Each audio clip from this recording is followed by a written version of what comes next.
Now, if you look at the soul in its entirety, there is, for lack of a better term, hierarchy. We know Rob does not care for that specific word to describe, but it is in fact a hierarchy of consciousness.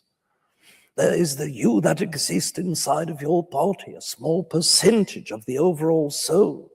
The soul or entity that you are, only 12 to 17% inhabits itself inside of your body. So where's the rest of your soul? The rest of your soul is what we would call the higher self. This is the higher fractal consciousness. Consciousness in and of itself fractalizes. For those of you who have looked into the concept of the Mandelbrot expression, then you understand fractalization of one thing as you zoom into it is a manifestation of the same thing in micro form as in a macro version. That when you look outside of that lower fractal consciousness, there does exist a higher self or higher fractal consciousness. Now, if you go into the physical dimensions that exist, there are, of course, multiple forms of physical dimensions. All of you being in what we would call a third density or fourth dimensional expression.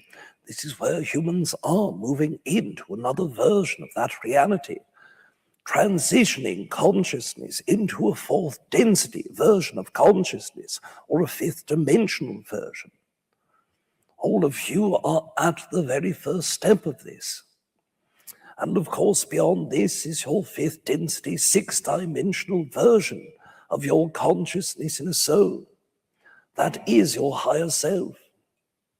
Beyond that, there's a structure you may perceive as an oversoul, or the place where your consciousness can manifest.